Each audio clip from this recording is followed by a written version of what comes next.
Selamat berjumpa kembali rekan-rekan mahasiswa Politeknik Gus Durian, program studi bisnis digital pada semester 5. Pada pertemuan kuliah kita kali ini adalah kuliah dengan mata kuliah Startup Company dengan topik pembahasan founder, co-founder, dan CEO di startup company. Baiklah, kita mulai kuliah kita.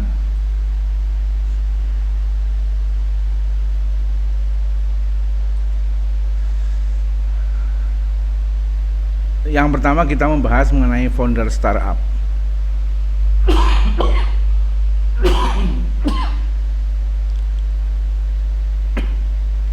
Jika diterjemahkan dari bahasa Inggris, arti founder adalah pendiri. Dalam konteks perusahaan atau startup, founder adalah yang pertama menemukan ide untuk mendirikan perusahaan atau startup tersebut. Contoh founder yang sudah dikenal namanya di seluruh dunia adalah Bill Gates dan Paul Allen. Keduanya merupakan founder dari perusahaan teknologi yang telah mendunia, yaitu Microsoft. Sementara itu, founder startup Indonesia yang dikenal halayak ramai adalah Nadiem Makarim, pendiri Gojek.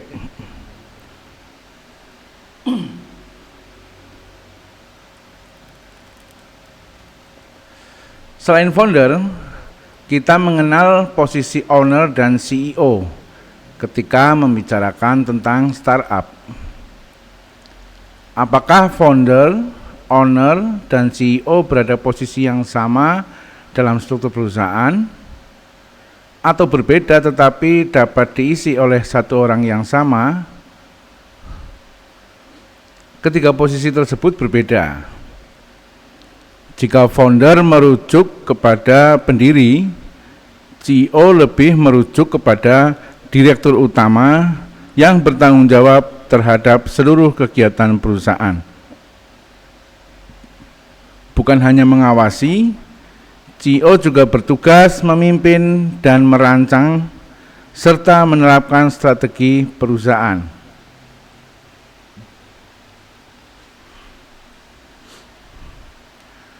CEO juga berfungsi sebagai wajah dari sebuah perusahaan. Mereka bukan hanya mengkomunikasikan kebijakan perusahaan kepada para petinggi, tetapi juga kepada masyarakat luas. Peran CEO di perusahaan sangat penting, karena mereka bertanggung jawab untuk membuat keputusan dalam skala besar. Di perusahaan yang skalanya lebih kecil, peran CEO bisa lebih luas lagi sampai ke ranah operasional, keuangan, dan lain-lain. Sementara itu, owner dalam bahasa Indonesia berarti pemilik. Dalam konteks perusahaan atau startup, owner merujuk kepada pemilik bisnis, baik perseorangan maupun kelompok atau badan hukum.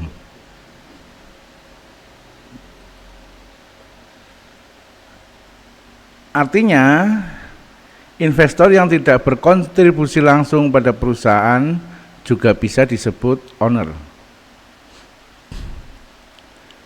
Menjawab pertanyaan di atas, founder biasanya juga berperan sebagai owner dan CEO di perusahaan yang didirikannya, khususnya pada awal masa pendirian dan pengembangan. Namun jika di kemudian hari founder melepaskan saham kepemilikan di perusahaan, ia akan tetap berstatus sebagai founder atau pendiri.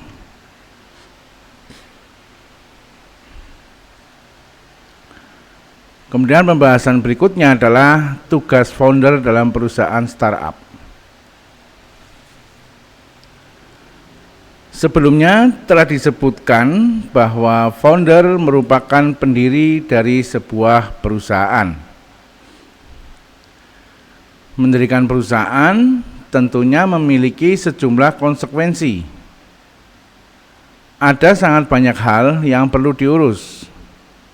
Karena itu, tugas founder dalam perusahaan startup pun tidak sedikit. Berikut beberapa tugas founder dalam perusahaan startup. Yang pertama, membentuk tim yang baik. Mendirikan perusahaan bukan hal yang mudah dan tidak bisa dilakukan seorang diri. Founder harus mengajak orang-orang terpercaya untuk bergabung ke dalam timnya.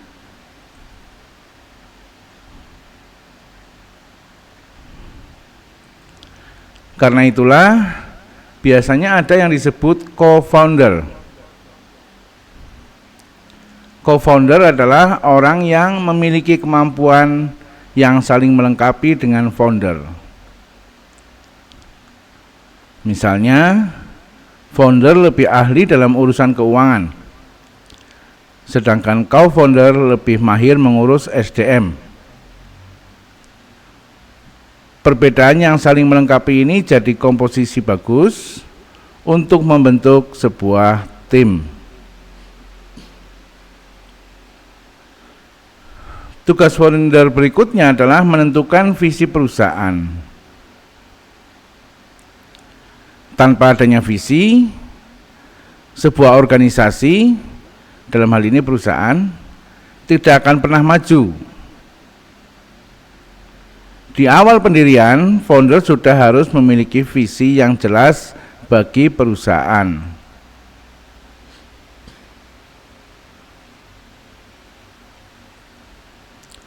Bukan hanya soal tujuan, tetapi juga cara untuk mencapai tujuan tersebut. Cara-cara inilah yang nantinya akan diturunkan dalam bentuk strategi perusahaan.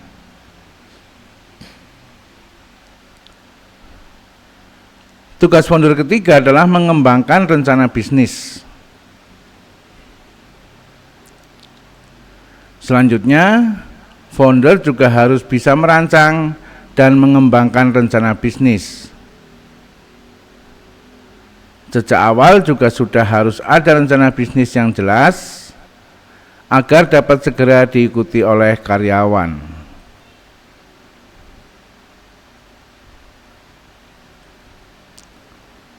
Setelah bisnis berjalan beberapa waktu dan mulai berkembang, founder bisa merekrut orang lain untuk membantu merencanakan bisnis dan memastikan semua pegawai mengikuti rencana tersebut.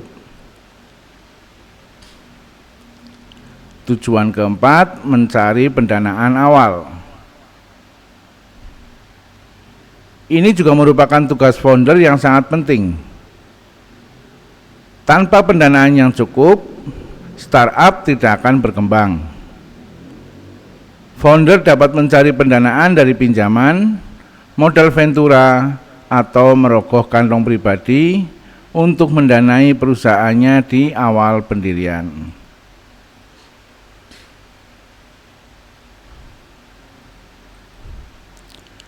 Dan tugas kelima adalah membentuk dewan direksi.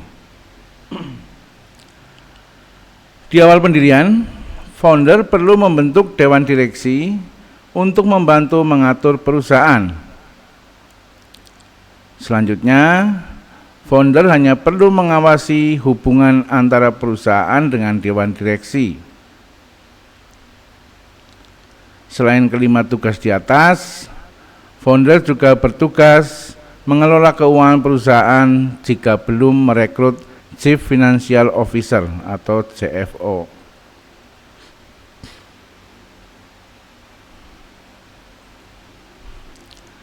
Kemudian yang kedua kita membahas mengenai co-founder startup.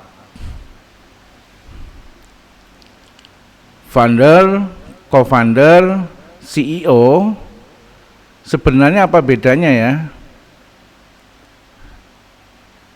Ketika berbicara tentang istilah-istilah ini, penting untuk memahami perbedaan peran dalam startup. Ini jadi membingungkan karena satu orang bisa memiliki banyak peran, misalnya sebagai founder sekaligus CEO. Mungkin kita bertanya-tanya, apa itu co-founder? Atau apa bedanya antara co-founder dan founder? Dalam kuliah ini kita akan menjelaskan poin-poin paling penting untuk memahami perbedaannya.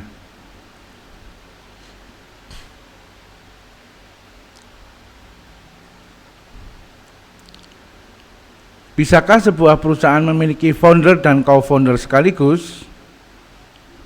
Jawabannya tentu saja. Sebuah bisnis bisa memiliki founder dan co-founder secara bersamaan.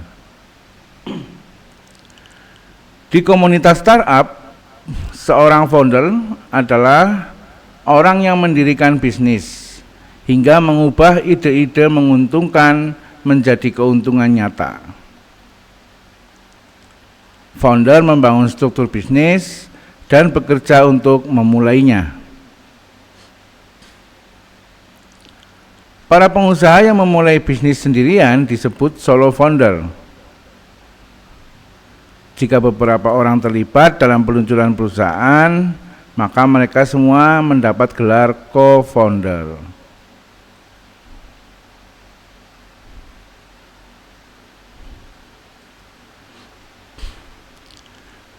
Dalam beberapa kasus, perusahaan bisa memiliki founder dan satu atau lebih co-founder.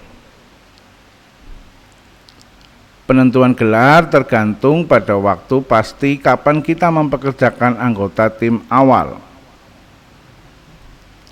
Sebagai contoh, coba kita bayangkan kita membuat startup sendirian, sehingga kita punya gelar founder. Beberapa bulan kemudian, kita memutuskan mencari co-founder untuk melengkapi keahlian tertentu. Dalam kasus ini, kita masih bisa disebut founder dari startup.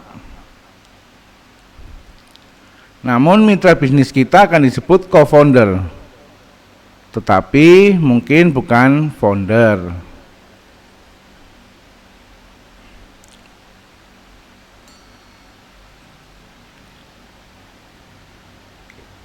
Di sisi lain, bayangkan kita memutuskan untuk membuat startup bersama dua teman sekelas dari sekolah bisnis. Dalam kasus ini, kita bertiga terlibat sejak awal proyek. Jadi, kita semua mendapat gelar co-founder.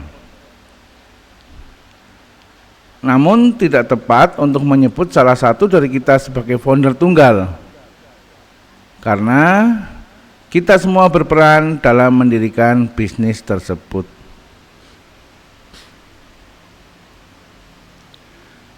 Apakah founder lebih tinggi dari co-founder? Dilihat dari situasi yang dijelaskan di atas, mungkin meskipun tidak pasti, seorang founder startup lebih tinggi daripada co-founder.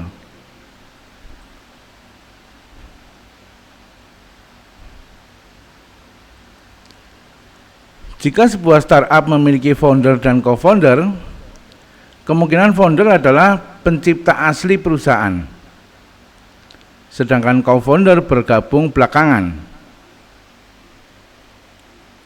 Misalnya, banyak founder startup punya ide bisnis bagus, tetapi membutuhkan co-founder teknis yang bisa membantu merealisasikannya. Orang-orang ini mencari co-founder yang bisa melengkapi keahlian mereka. Namun dalam arti, apa kita bisa mengatakan bahwa founder startup dan co-founder lebih tinggi satu sama lain? Ada dua kemungkinan.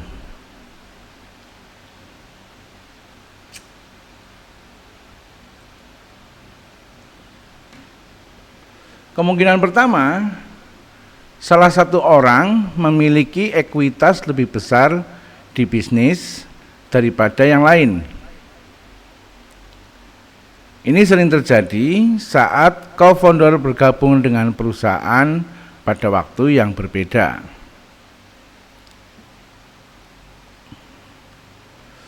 Founder asli mendapatkan bagian ekuitas terbesar, sementara co-founder yang bergabung kemudian mendapatkan bagian yang lebih kecil tergantung pada tingkat kontribusinya.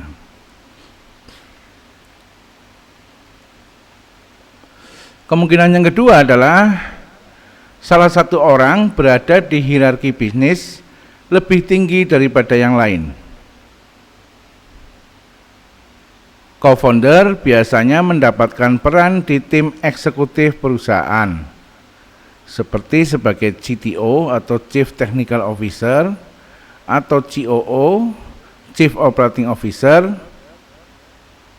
dan posisi tertinggi adalah CEO, Chief Executive Officer, seperti yang akan kita bahas pada bagian berikutnya.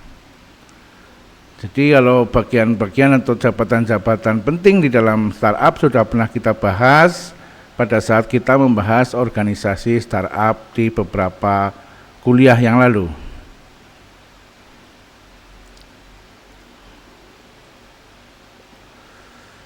Siapa lebih tinggi, CEO atau founder? Status founder atau co-founder mencerminkan fakta sejarah tentang siapa yang bertanggung jawab atas pembuatan bisnis. Oleh karena itu, ini adalah gelar yang permanen dan tidak bisa dicabut nantinya.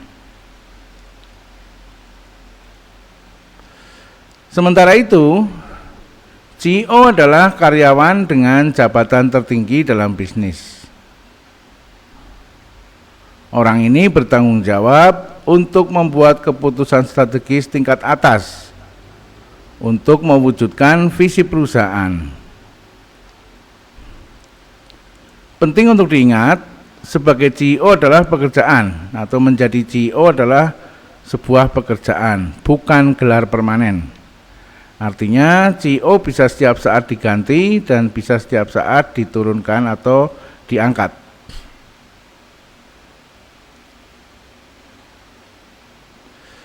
Tidak seperti CEO, status founder tidak memberi seseorang wewenang formal dalam bisnis. Bahkan banyak founder yang berpisah dengan bisnis yang mereka dirikan setelah tidak setuju tentang arah perusahaan. Tentu saja satu orang bisa menjadi founder atau CEO sekaligus, terutama pada awal founderan startup atau pada awal pendirian startup. Namun, saat perusahaan semakin matang, founder sering memberi kesempatan pada CEO lain atau merekrut orang lain untuk diangkat menjadi CEO. Namun ini tidak berarti founder benar-benar menghilang dari bisnis. Founder dan co-founder masih bisa memiliki peran lain, seperti anggota Dewan Penasehat, pemegang saham, dan bahkan menjadi karyawan di dalam perusahaan.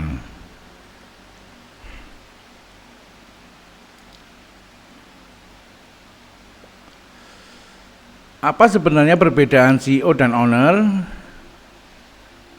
Istilah founder, CEO, dan owner kerap terdengar dalam konteks bisnis dan dunia usaha. Meskipun beberapa orang mungkin menganggap ketiganya memiliki makna yang sama. Sebenarnya ada perbedaan penting antara peran dan tanggung jawab yang melekat pada masing-masing jabatan tersebut. Setiap posisi ini memiliki definisi dan tanggung jawab yang unik,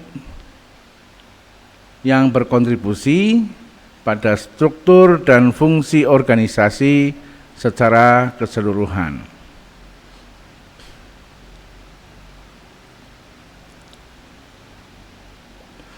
Coba kita bahas satu-satu mengenai posisi-posisinya. Yang pertama kita bahas founder. Founder merupakan orang yang pertama kali merumuskan ide untuk mendirikan sebuah perusahaan atau bisnis. Selain menemukan ide tersebut, mereka juga mewujudkan dengan mendirikan perusahaan tersebut, sehingga mereka disebut sebagai founder.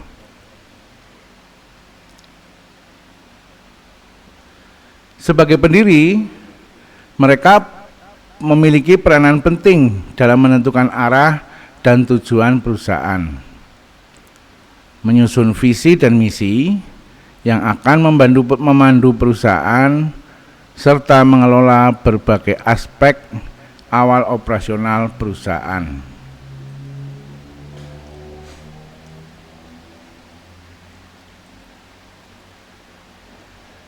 Tugas utama seorang founder juga mencakup pembentukan tim yang solid dan efektif untuk mendukung pertumbuhan dan kesuksesan bisnis. Tadi sudah kita bicarakan ya di pembahasan sebelumnya. Namun ada beberapa peran yang lebih penting, yaitu peran kunci dari seorang founder startup, yaitu membentuk tim yang solid. Tadi juga sudah kita bahas. Ya, seorang founder harus mampu merekrut dan membangun tim yang berbakat dan berkomitmen. Selain itu, memastikan bahwa setiap anggota tim memiliki keterampilan yang diperlukan untuk mencapai tujuan perusahaan.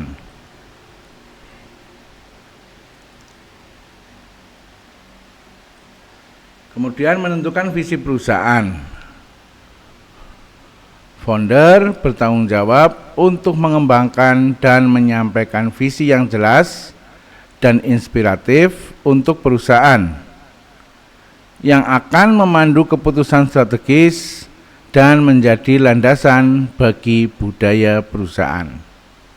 Budaya di sini maksudnya adalah budaya kerja. Kemudian founder juga harus mengembangkan rencana bisnis. Mereka atau founder harus merancang rencana bisnis yang komprehensif. Komprehensif itu menyeluruh ya, keseluruhan. Yang mencakup strategi pemasaran, model bisnis, analisis pasar, dan rencana operasional yang akan membantu perusahaan mencapai tujuannya. Untuk analisis pasar sudah kita bahas di mata kuliah yang lain ya, yang kita juga sedang mengikuti semester ini, yaitu supply chain management atau manajemen rantai pasok. Kemudian founder juga harus mengatur ataupun melandasi manajemen keuangan. Founder perlu mengelola aspek keuangan perusahaan.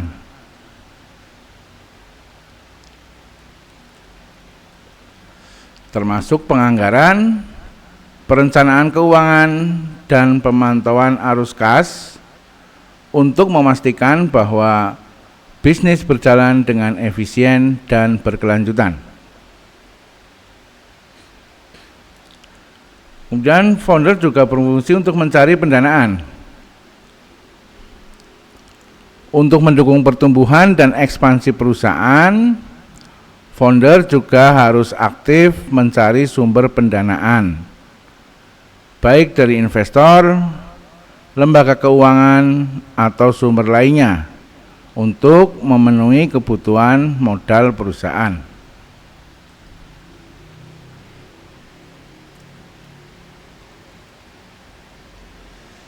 Kemudian kita bicara tentang owner. Owner berasal dari bahasa Inggris yang berarti pemilik. Dalam konteks perusahaan atau startup, istilah owner merujuk kepada individu atau kelompok yang memiliki hak atas proyek atau bisnis dan menyediakan dana untuk operasionalnya. Owner seringkali juga disebut sebagai pemilik utama atau bos besar. Jadi kalau founder adalah pendiri, kalau pendiri itu masih aktif juga sebagai owner, maka dia juga melekat fungsi-fungsi tadi, pendanaan dan sebagainya. Bisa jadi owner ini bukan pendiri. Misalnya dalam perjalanan startup dijual kepada investor 100%. Maka investor tersebut disebut owner, tapi dia bukan founder. Itu bisa dilihat bedanya di situ. Di dunia startup, posisi owner tidak selalu dipegang oleh satu orang saja. Bisa jadi terdiri dari beberapa individu atau kelompok.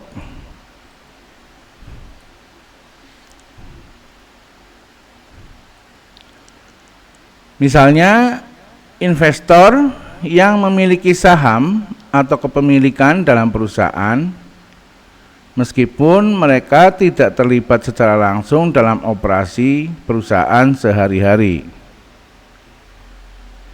tetapi tetap dianggap sebagai owner.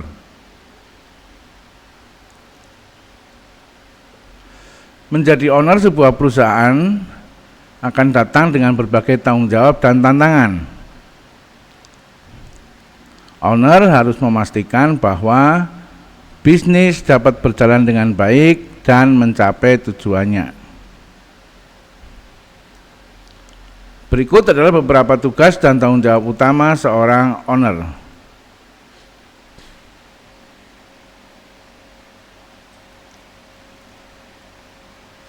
Yang pertama adalah memimpin perusahaan. Owner bertanggung jawab untuk memimpin dan mengarahkan perusahaan, membuat keputusan strategis yang akan mempengaruhi arah dan masa depan bisnis. Tugas berikutnya adalah membuat peraturan perusahaan.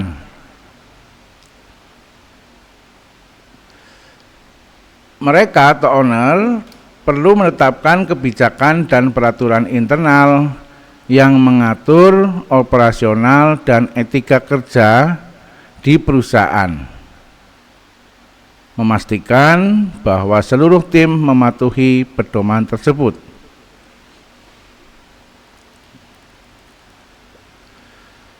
Tugas owner berikutnya adalah bertanggung jawab atas kerugian. Owner memikul tanggung jawab finansial atas kerugian yang mungkin dialami oleh perusahaan, termasuk risiko dan konsekuensi dari keputusan bisnis yang diambil.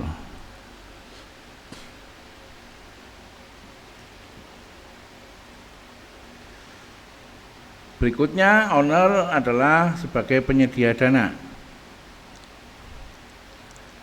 Mereka harus menyediakan dana yang diperlukan untuk mendukung operasional perusahaan, baik melalui investasi pribadi atau sumber pendanaan eksternal. Kemudian juga owner melakukan kegiatan administrasi. Owner terlibat dalam kegiatan administrasi penting, seperti pengelolaan laporan keuangan, pajak, dan dokumentasi legal yang diperlukan untuk menjalankan perusahaan secara legal dan efisien.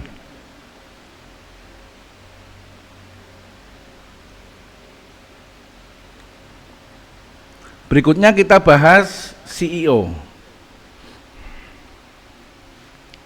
CEO merupakan singkatan dari Chief Executive Officer. Adalah posisi eksekutif tertinggi dalam sebuah perusahaan, atau kalau dikonversi dalam jabatan biasanya ini adalah direktur utama ya. Sebagai pemimpin puncak, CEO memiliki tanggung jawab utama dalam menentukan arah strategis dan keberlangsungan perusahaan. Mereka memegang peranan kunci dalam pengambilan keputusan penting yang mempengaruhi keseluruhan operasional dan masa depan perusahaan. CEO tidak hanya terlibat dalam manajemen sehari-hari, tetapi juga berperan sebagai figur utama yang merepresentasikan perusahaan.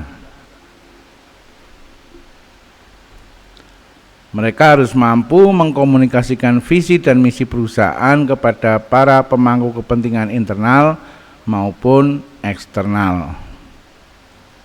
Pemangku kepentingan ini biasa disebut dengan stakeholder. Serta memastikan bahwa semua aspek operasional berjalan sesuai dengan tujuan strategis yang telah ditetapkan. Berikut adalah beberapa tugas dan tanggung jawab utama seorang CEO. Yang pertama adalah implementasi visi dan misi perusahaan. CEO bertugas untuk menerjemahkan visi dan misi perusahaan ke dalam strategi yang dapat diimplementasikan, memastikan bahwa seluruh tim bekerja menuju tujuan yang sama.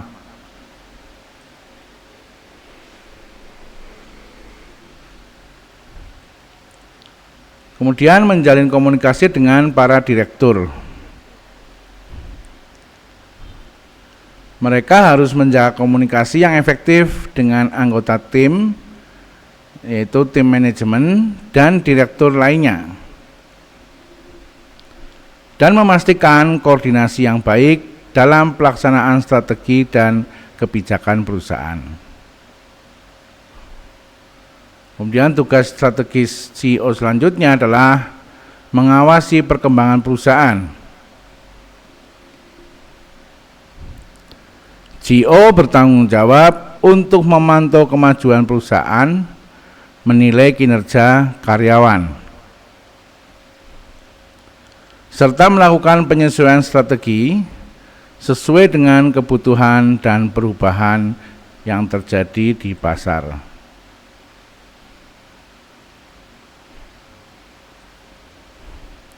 Berikutnya, CEO harus bisa menjalin komunikasi dengan pihak luar.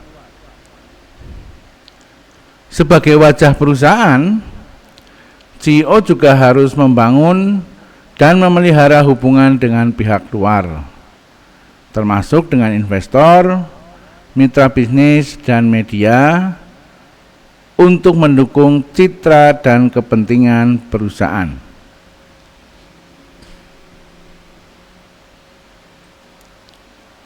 Itu adalah uraian tentang founder, co-founder, owner, dan CEO. Ya, semoga bisa dipahami perbedaannya masing-masing. Kalau nanti ada hal-hal yang kurang jelas, bisa ditanyakan di WhatsApp group.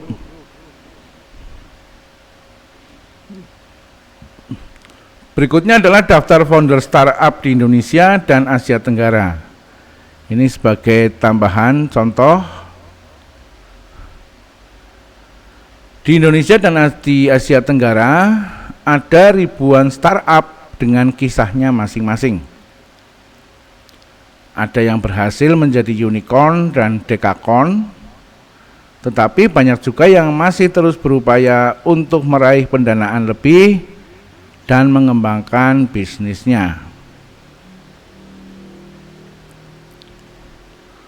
Founder di balik startup tersebut juga tentunya memiliki kisah menarik seputar perjuangannya membangun perusahaan. Seperti apa ceritanya? Mari kita bersama-sama menyimak daftar lengkap pendiri startup dan kisahnya di bawah ini.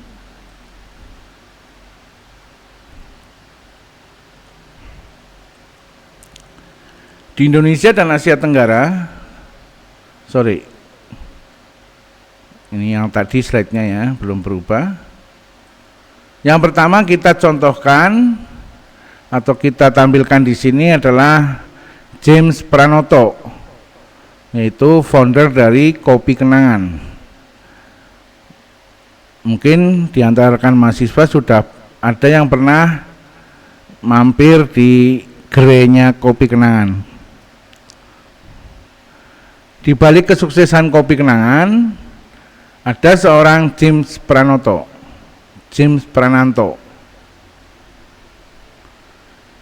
James mendirikan perusahaan ini pada tahun 2017, ya, sebelum Covid. Kemudian pada Desember 2021, Kopi Kenangan berhasil menjadi perusahaan New Retail Food and Beverage. Ya, food itu makanan, beverage itu minuman. Jadi perusahaan makanan dan minuman retail yang baru, yang berstatus unicorn pertama di Asia Tenggara. Hal ini berhasil dicapai setelah mendapatkan pendanaan seri C tahap pertama senilai 96 juta US dollar atau sekitar 1,3 triliun rupiah. Strategi yang diterapkan oleh James Prananto ialah disrupsi, yaitu mengganti pola pikir yang ada di market.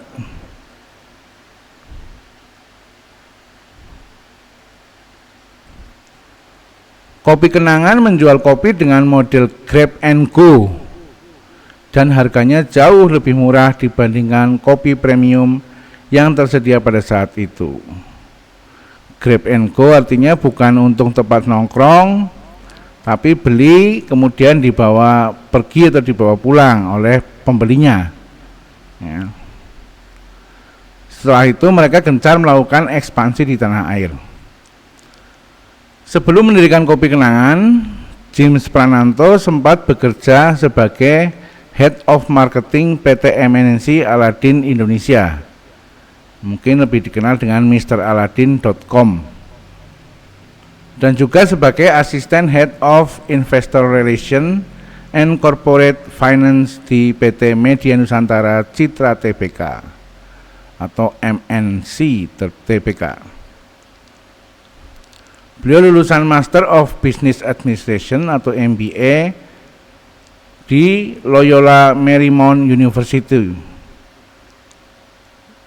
dan fokus kepada Kopi Kenangan dengan target IPO paling cepat tahun 2023. Tapi kita lihat sampai saat ini kelihatannya belum naik ke bursa. Mungkin ada kendala yang belum diselesaikan.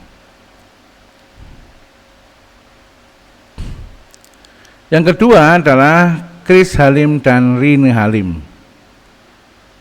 Brand mereka adalah Style Theory. Ya.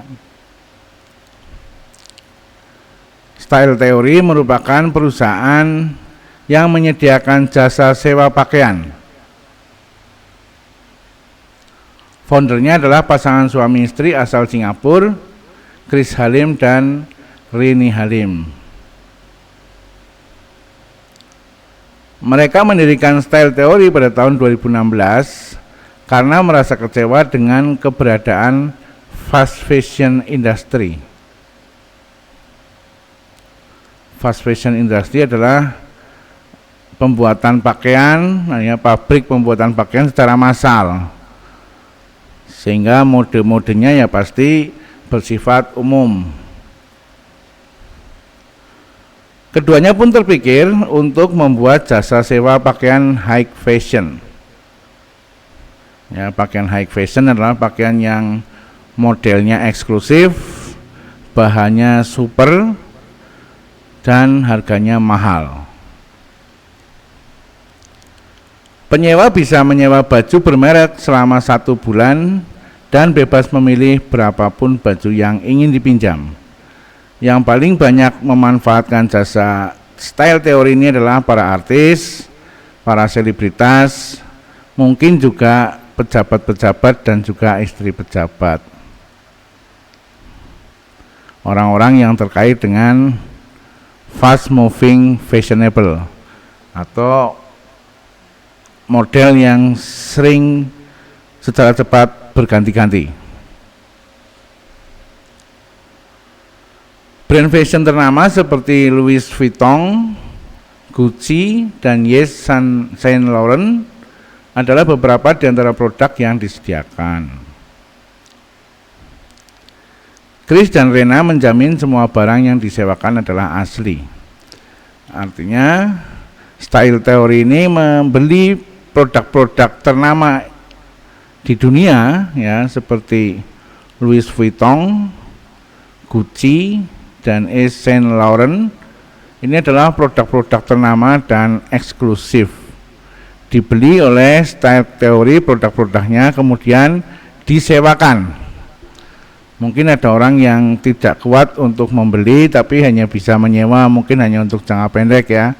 Mau kondangan sehari nyewa, mau acara sehari nyewa gitu ya. Nah, itu adalah yang jasa yang disediakan oleh style teori. Sebelum mendirikan style teori, keduanya bekerja di korporasi. Chris Halim bekerja di Bain & Co, sedangkan Rina bekerja di Goldman Sachs.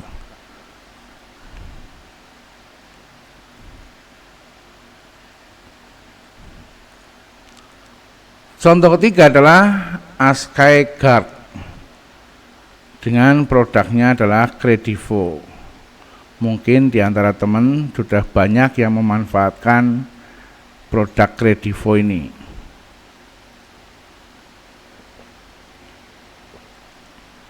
Selanjutnya ada Akshay Greg, pria asal India, yang merupakan founder dari Credivo. Credivo menawarkan kartu kredit digital berupa aplikasi di smartphone. Layanannya bermacam-macam, diantaranya adalah pembiayaan untuk belanja melalui e-commerce bagi para penggunanya.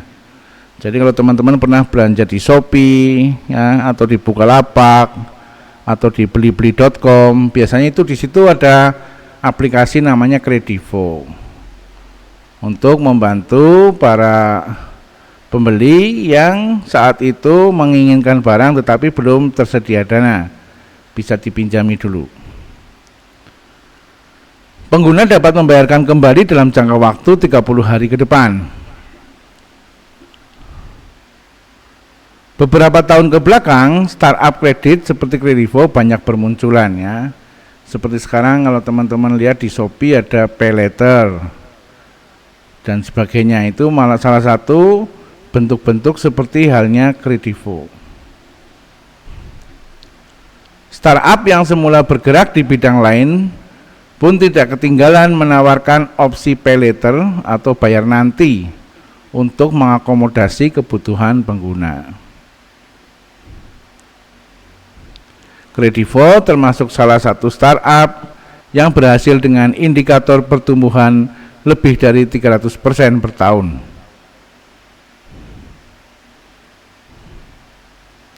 Menurut Akshay Greg, rahasia dari semua itu adalah tim yang baik dengan chemistry yang kuat.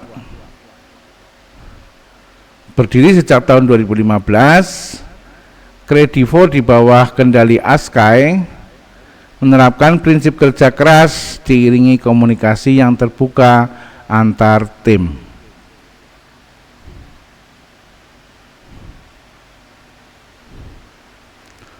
Akshay mengawali karirnya sebagai analis bisnis Deloitte Consulting.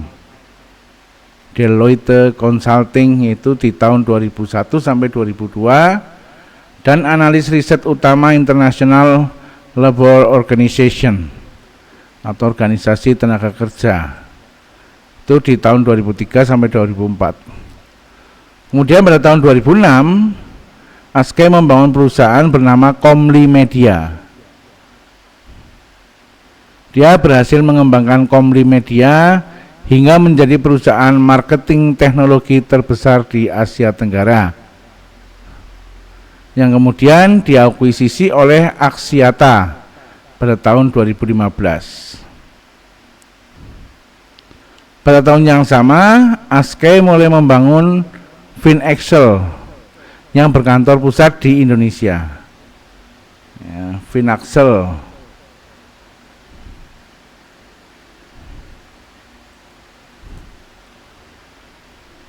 Yang keempat kita contohkan adalah Turokas T. Fuad. Ini dengan brandnya adalah PACE. Turokas Fuad yang biasa menyebut dirinya sebagai T ini merupakan founder dari perusahaan yang serupa dengan Kredivo, yaitu PACE, yang berpusat di Singapura dengan market Asia Tenggara serta sedang berupaya ekspansi ke seluruh Asia. PACE baru didirikan pada tahun 2021 dan pada November tahun yang sama berhasil mendapatkan pendanaan seri A sebesar 40 juta US dollar atau sekitar 592,5 miliar rupiah. Dari pendanaan tersebut, T menargetkan pertumbuhan user 25 kali lipat dalam 1 tahun.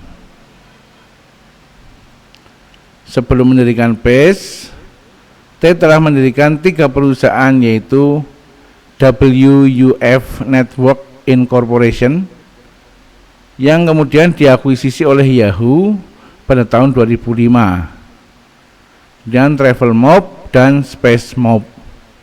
Itu semua adalah didirikan atau Mr. T ini sebagai founder.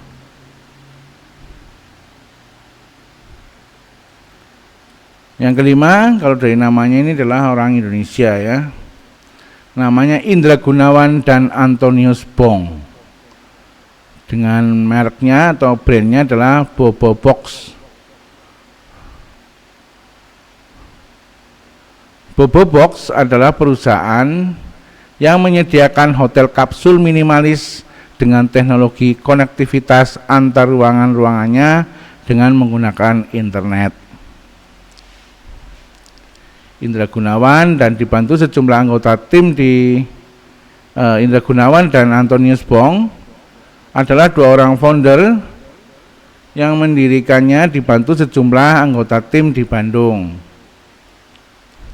Bobobox pertama kali diluncurkan pada tahun 2018 dan telah mendapatkan sejumlah pendanaan termasuk seri A pada tahun 2020 senilai 11,5 juta US dollar. Kini Bobobox telah memiliki belasan cabang di Pulau Jawa.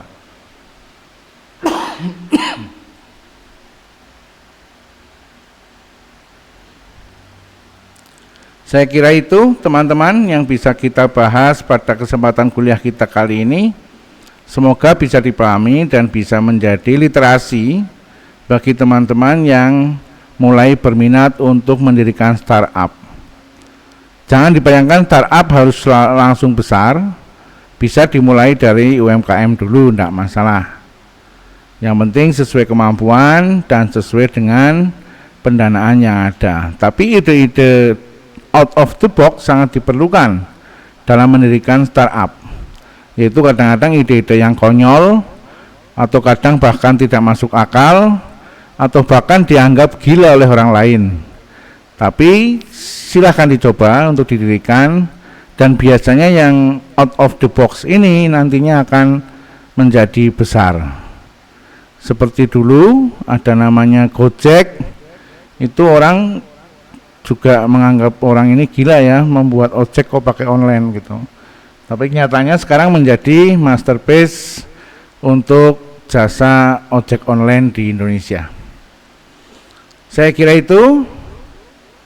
Subscribe bagi yang belum subscribe channel saya, kemudian like dan share kepada banyak orang. Siapa tahu apa yang kita bahas pada kesempatan ini bisa juga bermanfaat bagi orang lain. Juga berkomentar di kolom komentar channel ini, khususnya kepada mahasiswa Politeknikus Durian sebagai bukti perkuliahan. Terima kasih atas perhatiannya. Kita bertemu lagi di perkuliahan berikutnya.